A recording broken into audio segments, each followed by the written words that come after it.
And I started realizing so many entrepreneurs will talk about their successes, but many failed to talk about their failures. Because in your success, how do I get ahead? Right? Because I'm going to learn from you that everything is hunky-dory out here. Everything is wonderful, baby. But I'm not going to learn when I attempted something, I fell on my face. And then I looked at it again, I re-engineered it and I tried it again and I fell on my face. And I re-engineered it and I tried it again and I fell on my face. And I re-engineered it and I tried it again, and finally I got breakthrough. When we are afraid, there is uncertainty. Welcome to my channel. My name is Genevieve Stafford Jack. Today's video, I really would like to encourage you to not follow the crowd. When you don't follow the crowd and you actually set out a pathway of your own, you are going to learn from your own mistakes. Why? Because you're an entrepreneur and you look failures in the face and you say, you know what? I eat you for breakfast. So yes, I started off my entrepreneurship journey trying to learn entrepreneurship, but at the same time learning property investing. I got property investing nailed down and I kept on moving. But you know what? It was not without tears and frustration. It was not without me wanting to actually run away from some of the things that I was going through internally. So had I followed the crowd, many people start off their property investing journey but turn their back on it the moment things get tough. Had I followed the crowd, I would not be where I am today. You see, as I've progressed in life, going to push through to get learnerships and do facilitation, because that truly is my first love before property investing. Property investing for me was something to get an income and keep moving. Eventually, I fell in love with property investing. Whereas with training and coaching, I'd gone for my accreditation, I'd taken my time, I'd pushed in the workplace to get into a position where I could actually use these skills, and I did really well with them. In the space of getting learnerships, when I was freelancing, I got into a few academies and I started realizing the flaws in the academies. So I found a problem and therefore became the solution. What I would do is when I get into an academy, I started learning. Many academies have their training material like on paper for days. However, a facilitator would come in, put all of this information together on PowerPoint presentation, and I was one of them, right? And this is how I learned from that failure. I would put everything on PowerPoint presentation, put facilitation notes together, and encourage the next facilitator to say, when you pick up these notes and you pick up this presentation, teach in such a manner so that the outcome looks like this. Epic mistake on my side. I left all of that on the table at the client's place. Why? Because in my mind, I thought, well, this is all the client's IP. Not realizing I took the hundreds of paper, 500 to be more specific. I learned from my experience and everything that I had gone through, my knowledge, my insights.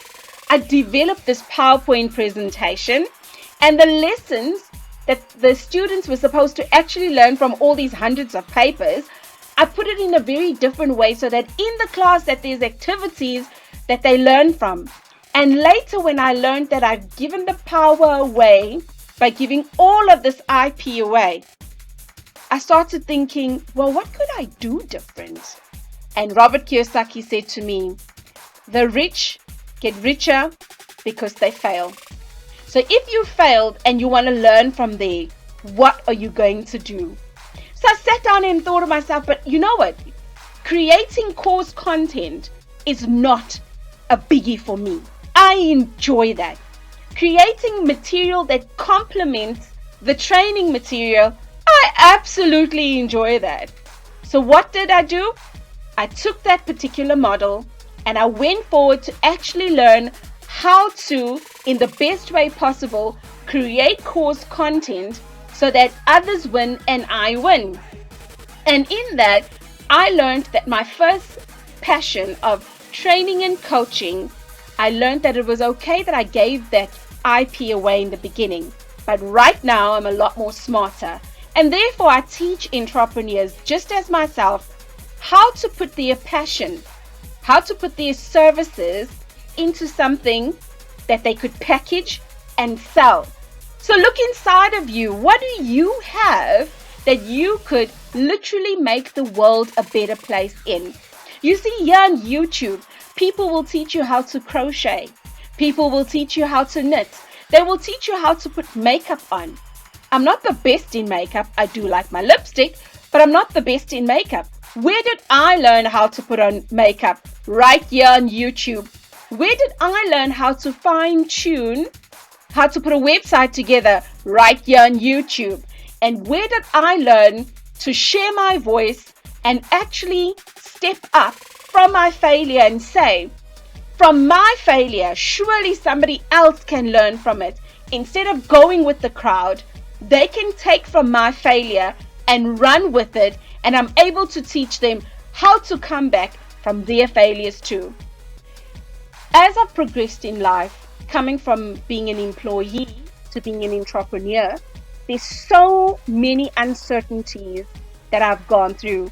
However, I needed to sit down and ask myself, am I going to follow the crowd, or am I going to stand out and make a difference for me in my journey? I was told at school, if you fail, you are a failure. And therefore, many of us walk around with this divider, this fear of making mistakes. However, what I was taught as an entrepreneur, how to get rich, I need to be able to fail and learn from my failures. I need to think outside of the box. And by thinking outside of the box, you actually need to look at your failures in the face and ask, if I attempt that again, how could I do it differently this time to give me better results? You see, Albert Einstein said, the definition of insanity is doing the same thing over and over and over, expecting the same results. How many years was I resigning in my mind? I did that over and over and over, and you know what it gave me? Me being stuck in an environment that I did not like and being frustrated, saying, one day is one day. So today's video is really just wrapped up around you are powerful. You can do what you set your mind out to do. And if you enjoy content like this, I've prepared a short playlist. And it's something that you may be interested in before you get involved in property investing. Heck, before you get involved with business, that you can learn from these principles in this particular playlist.